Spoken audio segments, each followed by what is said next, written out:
Excel का part 2 है, ठीक है। ठीक है, जो एक्सेल में आपको A1 ये सब करते हैं ना, इसको टेबल डेटा भी कैसे, इसको मतलब कि डेटा रेंज भी कह सकते हैं, ठीक है, या इसको टेबल कह सकते हैं। जैसे हम लोगों ने लास्ट में देखा था ना कि ओवरलैप हो रहा है ना, अगर 8 कैरेक्टर से ज़्यादा लिखा जा रहा है तो, ठीक है। तो उसका सॉल्व करने का तरीका क्या था? पहला कि ऑल्ट एंटर करना है, दूसरा तरीका बाद में देखेंगे, ठीक है। ऑल्ट एंटर करने से क्या होगा कि वो नीचे आ जाएगा 8 कैरेक्टर के अलावा, है ना। या तू चाहे तो खुद कर सकता है, वो 8 कैरेक्टर के अलावा नहीं, तेरे मर्जी से। अब तू रज़ाक शेख लिख रहा है, कुछ ये शेख नीचे है तो कंट्रोल एंटर कर, मतलब कि ऑल्ट एंटर करेगा शेख लिखने से पहले। अब चाहता है कि अब्दुल रज़ाक, और रज़ाक चाहता है नीचे आए, तब तू वो ऑल्ट एंटर करेगा फिर रज़ाक लिखेगा। तो तेरी चॉइस के ऊपर डिपेंड है कि किधर तेरे को ऑल्ट एंटर करना है, ये खुद ब खुद एडजस्ट नहीं करता।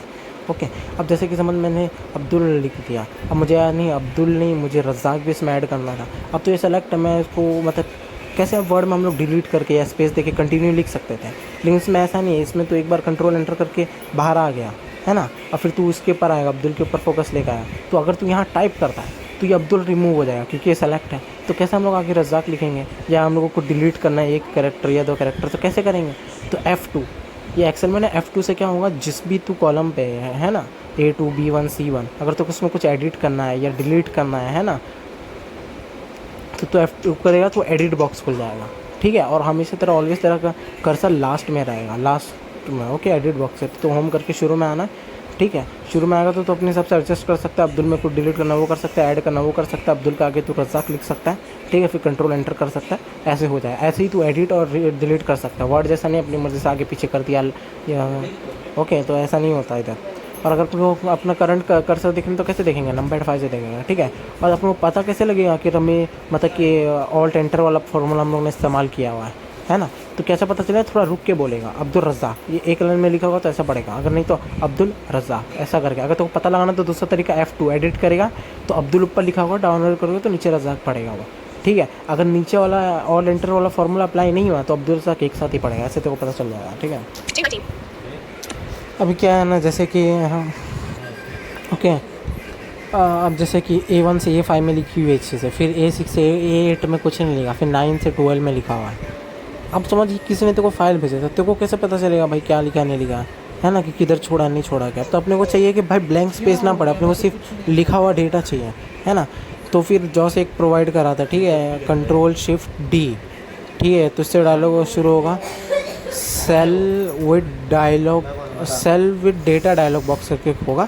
इधर तो खुद नेविगेट करके देख सकता है, अप डाउन एरो से होता है आई थिंक नेविगेट। इधर वही सेल पड़ेगा जिस पे तेरे लिखा है। अब इसमें क्या फ़र्क है ना, ये तेरे ऑल ओवर जो टेबल में जितने डेटा लिखा है ना वो पड़ेगा, ब्लैंक सेल्स जो होंगे ना उसको छोड़ देगा, ठीक है।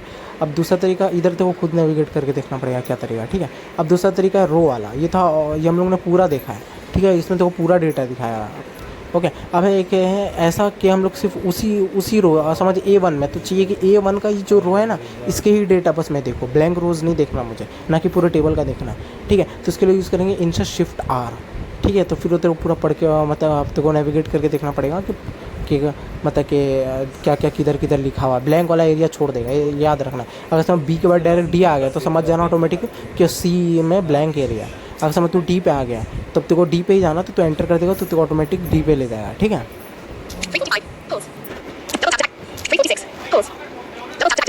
ठीक है, जैसे लास्ट वाला हमने रो का देखा था, ठीक है। जो रो वाला है ना, इट मीन्स वो रो वाला है ABCDE है, ये वाला रो में पड़ रहा है, ठीक है। अगर तेरे को कॉलम वाइज एक हम लोग ने देखा रो वाइज चेक करना है, मैं तेरे को बताया रो का डेफिनेशन क्या है, ठीक है ना। और फिर मैंने एक ऑल ओवर टेबल डेटा बताया कि तो ऑल ओवर टेबल डेटा देखना है एक्सेप्ट ब्लैंक सेल्स, ओके। तो उसके लिए कमांड बताया। अब थर्ड कमांड है ओनली फॉर मतलब कि कॉलम्स। अब तेरे को कॉलम देखना, मतलब A1 पे है तो A1 तो कॉलम है, तो अब कॉलम इसमें जो है ये कमांड यूज़ करेगा ना, Insert+Shift और C, ठीक है। C for Kolkata, okay. C जो है ना Insert+Shift+C, तो इसे A1 A2 A3 A4 ये कॉलम वाइज तेरे को दिखाएगा, ये चीज़ तेरे को याद रखना है, ओके। अगला टॉपिक है माइक्रोसॉफ्ट क्लिकबोर्ड से रिलेटेड है, ठीक है। मसला क्या है, जो था ना गो टू डायलॉग बॉक्स, ठीक है, उसमें तो अगर B2, अगर तेरे को B2 और B6 सेलेक्ट करना, अब तो तेरे को गो टू डायलॉग बॉक्स से सेलेक्ट करना पड़ेगा। तो जाएंगे गो टू डायलॉग बॉक्स में B2 कॉमा और B6 एंटर करेंगे, सेलेक्ट हो जाए तो कॉपी करेगा, कॉपी हो जाएगा, ठीक है। अब तो पेस्ट करेगा, पेस्ट भी हो जाएगा। लेकिन अब तक चाहिए A2 A5 और B6 ये सेलेक्ट हो, तो उसके लिए भी go to dialogue box use करना पड़ेगा, A2:A6, B6 है ना, यही शायद था आई थिंक। ये सेलेक्ट एंटर करना, कॉपी करेगा तो नहीं कॉपी करेगा। अब फ़र्क है तो इंडिविजुअली ना चीज़ों को सेलेक्ट कर सकता है। B1 में तो चाहे कितना भी सेलेक्ट कर सकता है, ये तो को खुद ही, ये तो को मतलब कि खुद ही देखना पड़ेगा, ठीक है ना, आजमा कर क्या हो रहा नहीं आ रहा, ठीक है। तो वो एक्सपेरिमेंट करना पड़ेगा ये खुद वाला, ठीक है ना। ये तो एक बार चेक करना, B1 B6 करना, ऐसा सेलेक्ट हो रहा, ठीक है। फिर B6 B8 B10 ऐसा करके सेलेक्ट करना उसी रो का, ठीक, उसी B1 के रो का, ठीक है ना, मल्टीपल कॉलम का, सॉरी। ओके, तो ये चीज़ देखा, ओके, ये वाला सेलेक्ट हो जाएगा। लेकिन जो ये अलग और ये जो A5 A2 A5 और B6 वाला, ये क्यों नहीं सेलेक्ट हुआ? क्योंकि ये मल्टीपल सिलेक्शन हो गया है ना, और रेंज भी 2 हो गया, A1 और B1, B A और B, इसलिए नहीं सेलेक्ट हो रहा। खाली A1 और A2 और A5 होता ना, सेलेक्ट हो जाता है। इसको भी एक बार आजमा के देखना, go to dialogue box experiment करके, ठीक है ना, हो जाता। तो इस केस में क्या करेंगे ना, इसमें हम लोग माइक्रोसॉफ्ट ऑफिस क्लिकबोर्ड ऑन करेंगे। तो वही सेम फार्मूला तो जाके, मतलब सेम स्टेप्स है तो जाके वैसे ही ऑन कर सकते हैं होमवे, या तो ऑल्ट एच F4 करेगा तो ऑटोमेटिक ऑन हो जाएगा। और कैसे हम लोग ये इंश्योर करेंगे कि ऑन हो गया, F6 से, है ना, थ्रू स्टेटस बार जाएगा, शीट पे जाएगा और भी चीज़ों पे जाके तो वो बता देगा। ओके, अब तू सिंपल A2 पे आया, तू कॉपी कर ले, क्योंकि ऑटोमेटिक जिस पे तरफ फोकस रहेगा वो सेलेक्ट रहेगा।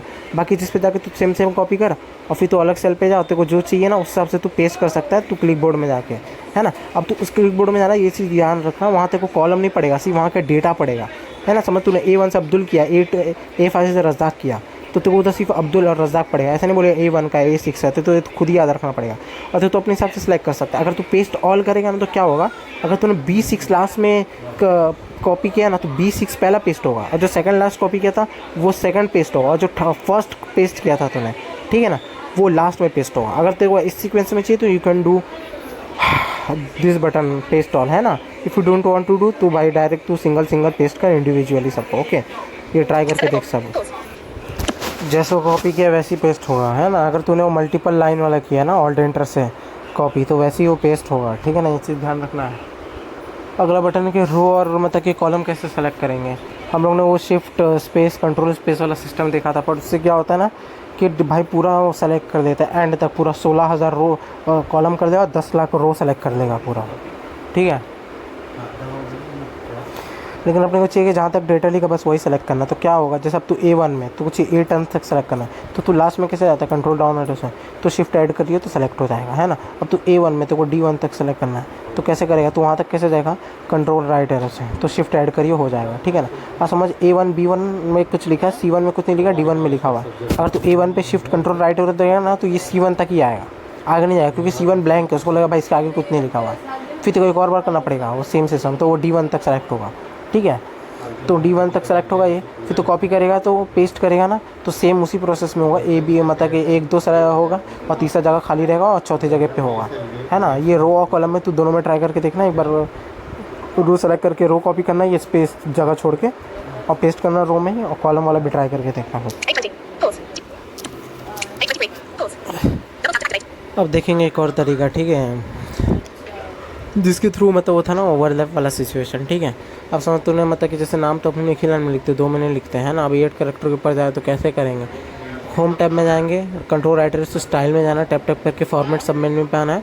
इसका कमांड है ऑल्ट एच ओ, उसके अंदर स्पेस करना है, ठीक है। उसके अंदर मल्टीपल ऑप्शन है, जैसे हाइड कॉलम वगैरह वगैरह, ठीक है ना। तो उसमें ऑप्शन है कि कॉलम डॉट डॉक्स करके होगा, उसके अंदर एंटर करना है, और फिर एडिट बॉक्स खुलेगा कि भाई तेरे को कितना मतलब कि कैरेक्टर की लिमिट चाहिए, है ना। अब्दुल रज़ाक समझ 12-13 कैरेक्टर में है, तो 13 कैरेक्टर डाल के एंटर कर दे, एक स्पेस करके मतलब टैप टैप करके ओके करके करेगा तो ये अब्दुल रज़ाक सेट हो जाएगा, ठीक है, एक लाइन में। अब भाई बार बार तू थोड़ी गिनती करेगा लेटर्स का, तू जाकर इधर टाइप करेगा। हम लोग को चाहिए कि भाई अपने हिसाब से एडजस्ट करेंगे, तो ये कैसे करेंगे, वापस जाएंगे वही फॉर्मेट सब मेन्यू में, ठीक है। जो था ना कॉलम डॉट डॉक्स, उसका शॉर्टकट कमांड है ऑल्ट एच ओ डब्ल्यू, ठीक है ना। उसमें सब मेन्यू में जाकर डॉन डो करेंगे और सब मेन्यू के नीचे जाएंगे, ठीक है ना। कॉलम एन करके कुछ करके है, ओके, उस पर एंटर करेंगे, उसका शॉर्टकट कमांड है ऑल्ट एच ओ आई, ठीक है। उधर एंटर करने से क्या होगा ना कि तू जो अगर 8 कैरेक्टर ऊपर है ना वो अपने हिसाब से एडजस्ट करेगा, लेकिन उसको ओवरलैप ही भूलेगा कि ओवर वो हो रहा है, लेकिन तू देखने पे ना वो एडजस्ट हो चुका है। बस ये सेकंड वाले में ये प्रॉब्लम है, ठीक है।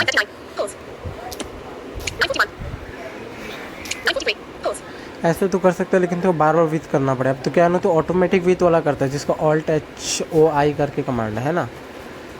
तो उससे क्या होगा, समझ तू A2 पे है, ठीक है। अब तूने किया तो वो ऑटोमेटिक किया तो उसने एडजस्ट कर लिया 12 कैरेक्टर्स, ओके। अब जो A2 के नीचे A3 A4 A5 A6 A7 A8 9 जितने उस कॉलम में है ना, ठीक है, A1 उसके ऊपर वाला होता है कि आई डोंट नो, एक बार चेक कर लेना ये चीज़। लेकिन नीचे वाले जितने कॉलम में रहेंगे ना, वो सब की विथ उतनी ही हो जाएगी, ये चीज़ ध्यान रखना, ठीक है। अब चेक कैसे करेगा तू भाई, इसमें भी ओवरलैप अनाउंस कर रहा है तो भाई शॉर्टकट मत को याद रखनी पड़ेगी। Alt-H-O-W करेगा तो विथ का साइज़ बता देगा कि वो कितना है ना, कितने कैरेक्टर तक गया हुआ है। फिर तू Alt-H-O-I करेगा तो ऑटोमेटिक अप्लाई हो जाएगा वो चीज़, ठीक है ना। ऐसे तेरे को बार बार करना पड़ सकता है, ठीक है। जहाँ चाहिए तेरे को Alt-H-I करना, Alt-H-O-I करना तो ऑटोमेटिक अप्लाई हो जाएगा। तो चेक करना है तो Alt-H-O-W करेगा तो वो बताएगा, वहाँ स्किप कर देना भाई, ठीक है ना। ठीक है, ये एक्सेल का पार्ट 1 का पार्ट 3 है, ठीक है। ओके, ठीक है। अब इसमें ना फार्मूलाज देखेंगे, ठीक है ना हम लोग। तो अब जिसमें फार्मूला अप्लाई करेगा ना, उस सेल में ना उस नंबर या वो डेटा के एंड में ना कंटेन्स फार्मूला अनाउंस करेगा, ठीक है ना। अब फार्मूला कैसे करेंगे, जब फार्मूला कुछ भी हो सकता, फार्मूला का मीन्स क्या होता है ना, as per your data as per your work, है ना। क्या तेरी नीड है, तू क्या कराना चाहता है डेटा के हिसाब से, उसके हिसाब से जो चीज़ तू कर रहा है ना उसको ही फार्मूला बोलते हैं, ठीक है। अब तेरे एज़ पर योर डेटा तेरे को रिजल्ट चाहिए, है ना। तेरे को मतलब कि इक्वल करना, मतलब सबको प्लस करना है ना। तो as per the data your result हो गया, मतलब एक बार तो फार्मूला चेक करना, लेकिन यही होता है as per the need as per your data, है ना। जो रिजल्ट तू चाहता है उसी को फार्मूला चाहता है, और जो उसका स्टेप्स होते हैं उसको अचीव करने के लिए, ठीक है, उसी को फार्मूला कहते हैं। अब फार्मूला क्या, तो डायरेक्ट A1 A2 में जाके समझ के तो डायरेक्ट प्लस माइनस करने लग गया, 10 - 1 10 + 10, फिर कंट्रोल एंटर करेगा ना तो कुछ नहीं करेगा ही नहीं। अब क्या है ना, देखो ना, इसके अंदर अगर फार्मूला करना है तो फार्मूला मोड ऑन करना पड़ेगा। और वो एक्सेल कैसे समझता है, इक्वल साइन से। जब देखो कोई भी फार्मूला टाइप करना, प्लस माइनस करना है, कुछ भी करना है, तो उससे पहले इक्वल सबसे पहले टाइप करना पड़ेगा। जब तू इक्वल टाइप करेगा तो बोलेगा कुछ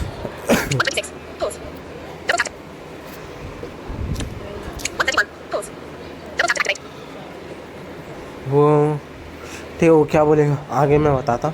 अब क्या होगा, लिखते लिखते समझ, है ना, तूने इक्वल 40 + 30 कर दिया। अब तो वो याद नहीं आएगा तो इंसर्ट अब से पढ़ सकता है। अब तो लिखते लिखते राइट लेफ्ट एरो नहीं कर सकता, ये चीज़ ध्यान रखना, तेरा अगले सेल में चला जाएगा, ये चीज़ तो पता ही है ना। हाँ, तो इंसर्ट आप एरो से चेक कर सकते हैं कि तूने क्या लिखा, है ना। और नंबर 5 से चेक कर सकते हैं कि करंट तेरा कर्सर कहाँ है ना। और तूने फिर कंट्रोल एंटर दबा दिया इक्वल के बाद, तो तेरा आंसर आ गया 70, है ना। अब तू समझिए तेरा आंसर सिर्फ दिखाएगा 70 और लास्ट में पड़ेगा कंटेन्स फार्मूला। अगर तू फार्मूला चेक करना तो कैसे चेक करेगा, F2 से क्या होगा, उसका एडिट बॉक्स खुल जाएगा। तो एडिट बॉक्स खुलेगा तो उधर तेरे को आंसर नहीं दिखाएगा 70, उधर इसका ये दिखाएगा फार्मूला किस, मतलब कौन से स्टेप से तूने इसको अचीव किया। हाँ, typing the formula and enter, ये है।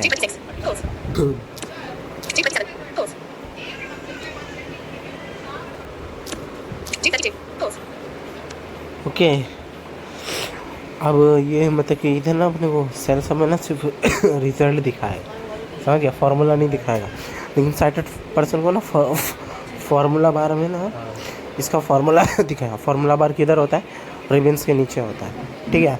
अगर अपने को दिखना तो अपने को शॉर्टकट कमांड यूज़ करना पड़ेगा, ठीक है। कंट्रोल और ग्राफ की, इसको तू प्रेस करेगा ना तो जितने भी तूने फार्मूला अप्लाई किया ना सब शो होने लग जाएगा, ठीक है। मैंने यही देखा हुआ है, जितने ना सब शो करने लग जाएंगे सेल में फार्मूला, और बोलेगा शो फार्मूला, फिर तू दबाएगा कंट्रोल क्रॉप, मतलब हाइड फार्मूला, मतलब फार्मूला हाइड हो गया।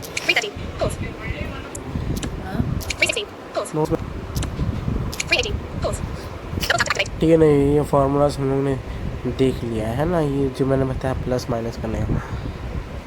अब हम लोग देखेंगे आगे टोटल निकालने का फार्मूला एक होता है, ठीक है ना। कैसे, आप जैसे कि टोटल कैसे निकलेगा, जैसे कि तेरे को जब प्लस करना है उसको टोटल बोलते हैं, ठीक है ना। अब तुम्हें इक्वल तूने टाइप किया है ना, अब तो 10 + 20 + 30 करना है, फिर तूने रिजल्ट निकाल दिया 70 रिजल्ट आ गया।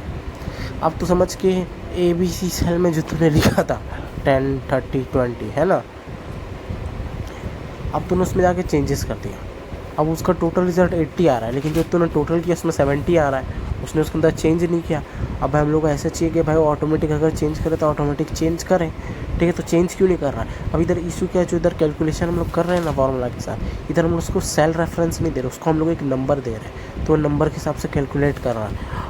और जो तू चेंजेस कर रहा है वो सेल में चेंजेस कर रहा है, तो उसको क्या मतलब करना है कि तू सेल में चेंजेस कर नहीं कर। अगर तेरे को चाहिए कि ऑटोमेटिक भी चेंज हो तो तेरे को सेल्स रेफरेंस देना पड़ेगा। कैसे? ठीक है। इक्वल्स हो गया सर, ऊपर और नीचे वाले में एक फ़र्क था, SUM सम, ठीक है ना। कैलकुलेशन सम यूज़ करते हैं, फंक्शन जो होता है SUM सम, ठीक है ना। ऊपर पहले वाला जो बताया ना उसमें भी सबसे पहले सम यूज़ करेंगे, और लेफ़्ट पेरेंट फिर राइट पेरेंट। लेफ़्ट पेरेंट्स में लेफ़्ट ब्रैकेट, राइट पेरेंट बनता है राइट ब्रैकेट। कमांड है लेफ़्ट वाले का शिफ्ट 9 और राइट वाले का शिफ्ट 0, और ठीक है ना। तो ये इक्वल्स हो गया, सम हो गया, फिर लेफ़्ट पेरेंट आएगा। अब तू समझ A2 से C2 तक करना चाहता है, तो A2 कोलन C2। अब B2 क्यों नहीं आया बीच में? क्योंकि जो कोलन साइन है ना वो 2 का साइन है, मतलब A2 से तेरे को C2 तक चाहिए, तो मतलब जो बीच में B है वो भी इंक्लूड हो गया, ठीक है। और फिर राइट ब्रैकेट और फिर कंट्रोल एंटर, ऐसे फार्मूला का आंसर आ जाएगा। और फिर तू कुछ चेंजेस करता है तो चेंज करेगा ये, क्योंकि तू सेल में चेंजेस करो, तूने सेल का रेफरेंस दिया, और वो तू सेल में चेंज करेगा तो वो चेंज करके देगा, क्योंकि तूने सेल का रेफरेंस दिया हुआ है। पिछले वाले में तूने सिर्फ नंबर दिया हुआ था, उसको क्या पता कौन से सेल में कौन सा नंबर दिखा हुआ, ठीक है ना। ये फ़र्क है।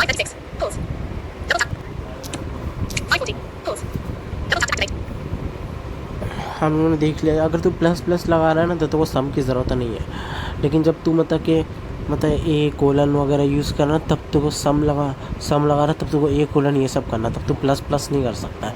अगर तो प्लस प्लस करना तो डायरेक्ट बेस इक्वल है ना, A2 + A3 + A4 वगैरह वगैरह लगा देना, ठीक है ना। ऐसा होता है इसमें। अब क्या, जैसे कि समझ A1 से A3 तक हम लोगों ने किया ऐड, हम लोग को चाहिए कि अब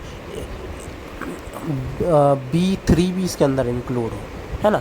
तो कैसे इंक्लूड करेंगे? B3 नहीं, मतलब कि A4 भी इंक्लूड हो, तो कैसे करेंगे?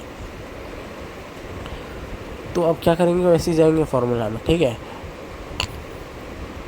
एंड में प्लस, अब तूने एक खुद ट्राई करना है या वीडियो आके देख लेना, कन्फ्यूज़न हो रहा है जितना तो फार्मूला के, ठीक है। एंड में राइट ब्रैकेट पे जाना और फिर प्लस A5 कर देना, फिर कंट्रोल एंटर करके देखना आ रहा है कि नहीं।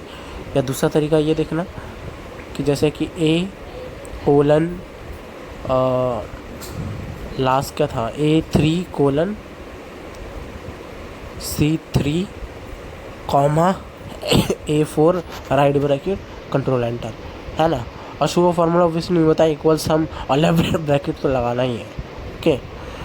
या दूसरा तरीका ये वाला इस्तेमाल करके देखियो, तीसरा वाला सम, वही मतलब कि इक्वल सम और लेफ्ट ब्रैकेट, और उसके बाद A3 comma C3 comma A4 फिर राइट ब्रैकेट और इक्वल्स, ओके।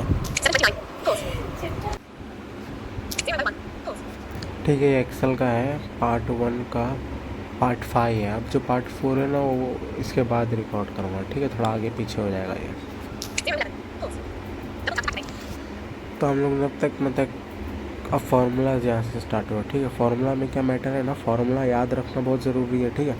और दूसरा तेरे को समझना बहुत ज़रूरी है कि फार्मूला कैसे अप्लाई हो रहा है, क्यों डिवाइड हो रहा है, क्यों मल्टीप्लाई हो रहा है। ये मैथ्स से रिलेटेड चीज़ है, समझ रहा है। सिर्फ फार्मूला याद करके नहीं कर सकता है, आगे जाके तेरे को लॉजिक लगाना पड़ेगा इसमें।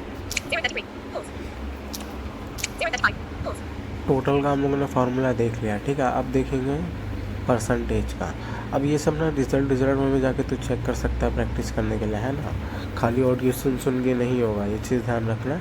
और प्रैक्टिस करने के लिए फार्मूला खुद टाइप करके देखना, कॉपी पेस्ट थोड़ा कम करियो, ठीक है। हाँ, होमवर्क के टाइम पे चलता है क्योंकि ज़रूरी है, लेकिन प्रैक्टिस के टाइम पे नहीं, ठीक है। अब परसेंटेज निकालना तो कैसे समझ, अब H4 में अपना लिखा हुआ है, ठीक है। एक अंदाज़ा होता रहा, लेकिन शायद अपना H2 में लिखा हुआ है। अब परसेंटेज किस बेस पे निकलता है? टोटल मार्क्स, है ना। अगर 6 सब्जेक्ट है 600 मार्क्स से टोटल मार्क्स से निकले, अगर 7 है तो 700 उसका टोटल मार्क्स है। इस बेस पे परसेंटेज काउंट होता है ना। 5 सब्जेक्ट है तो 500 में से कितने मार्क्स है, 6 तो 600 में से कितने मार्क्स है, बस सबसे परसेंटेज काउंट होता है, ओके। तो टोटल मार्क्स पे होता है और अपना टोटल मार्क्स इसमें लिखा हुआ है एच में लिखा हुआ है, ये ध्यान रखना, ठीक है। सर का H3 से स्टार्ट हो रहा है, H4 से, लेकिन अपना H2 से स्टार्ट हो रहा है, ओके। तो अब क्या है, अब हम लोग अब आगे आई में है, ठीक है ना। I1 में तो लिखा हुआ है परसेंटेज, अब I2 में आ गए। अब I2 में फॉर्मूला टाइप करेंगे इक्वल्स लेफ्ट पेरेंट, ठीक है, शिफ्ट 9 से। अब सेल रेफरेंस देंगे टोटल मार्क्स का, तो अपन I2 में है ना, तो H2 का हम लोग रेफरेंस देंगे क्योंकि टोटल मार्क्स उसमें लिखा है ना, ठीक है। समझ उसमें 250 मार्क्स लिखा हुआ है, तो H2। अब फिर डिवाइड करेंगे इसको 500 से, ठीक है। H2 को तो डिवाइड करने का साइन क्या है, स्लैश, ठीक है। ये पीरियड के बाजू में जो साइन है ना वो है, ठीक है। ये डिवाइड के लिए यूज़ होता है, स्लैश 500, फिर मल्टीप्लाई का साइन है स्टार, जो शिफ्ट 8 से होता है, ठीक है। और फिर राइट पेरेंट, नहीं सॉरी, मल्टीप्लाई बाय 100। अब तूने 500 से उसको डिवाइड कर दिया, तो फिर मल्टीप्लाई करेगा 100 से, तो परसेंटेज निकल जाएगा। फिर राइट पेरेंट, कंट्रोल एंटर। अब मैं तेरे को समझाता हूँ कैसे, ठीक है। अब 250 मार्क्स था अपना, ठीक है। अब इसको 500 से 2 डिवाइड करेगा, तो आंसर आएगा 5 मार्क्स, है ना। 5 आएगा आंसर इसका, ठीक है। और फिर तो उसको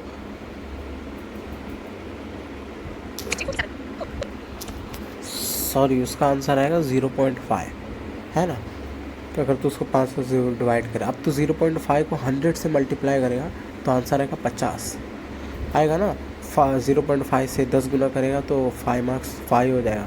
फिर उसको 100 गुना करेगा तो 50, उसको भी 10 गुना करेगा तो 50 हो जाएगा, है ना।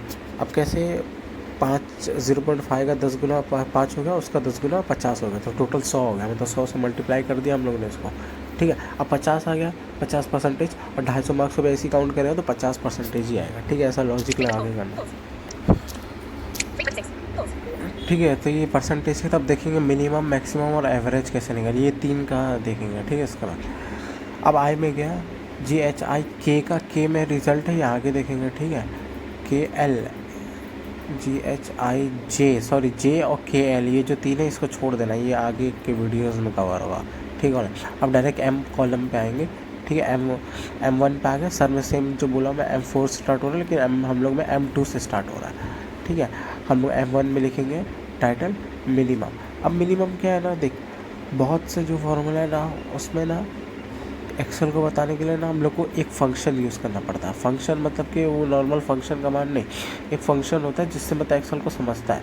अब जैसे कि अब तो टोटल निकालना चाहता है, तो उसका फंक्शन क्या है, सम, है ना। अब तू मिनिमम मार्क्स निकालना चाहता है, मिनिमम मार्क्स कितना है 5 सब्जेक्ट में बच्चे का, है ना। तो इसका फंक्शन है मिन, MIN, ये इसका फंक्शन है, ठीक है। फंक्शन का जो एग्जैक्ट मीनिंग है ना, वो आगे की वीडियो में पता चलेगा हम लोग को, ठीक है। अब इसका फॉर्मूला क्या है, ठीक है। आगे M2 में यहाँ लिखेंगे इक्वल्स, फिर MIN मीन लेफ्ट पेरेंट, और फिर अपना सब्जेक्ट कहाँ से कहाँ लिखा हुआ है, C2 से G2 में, तो C2 कोलन G2, और फिर राइट पेरेंट। कोलन 2 के लिए यूज़ होता है, जहाँ भी यहाँ से यहाँ तक के लिए अपने को आंसर चाहिए ना, ऐसा हो यहाँ से यहाँ तक के लिए, तो वहाँ कोलन लगेगा ही, ठीक है। फिर राइट पेरेंट और कंट्रोल एंटर, आंसर आ जाएगा, ठीक है, मिनिमम का। और सेम मैक्सिमम का भी ऐसे ही निकलेगा, कैसे, ठीक है। लाइक जो मिनिमम की जगह पे ना MAX लिखना है, बाकी सेम स्टेप्स रहेगा, है ना। कोई H2 से सॉरी C2 से ना C2 से G2 तक, है ना। बाकी बस मिनिमम की जगह पे MAX आ जाएगा, ठीक है, मैक्स आ जाएगा, ओके। और एवरेज का भी सेम फार्मूला है, बस जो जहाँ मीन मैक्स लिखा हुआ था ना, वहाँ एवरेज का पूरा स्पेलिंग लिख रहा है, ठीक है। Equals average left parent C2 colon G2, फिर राइट पेरेंट कंट्रोल एंटर, तो एवरेज भी निकल जाए। अब एवरेज होता क्या है, ये एक बार तो यूट्यूब पे देख लेना, इसका करेक्ट मीनिंग क्या होता है।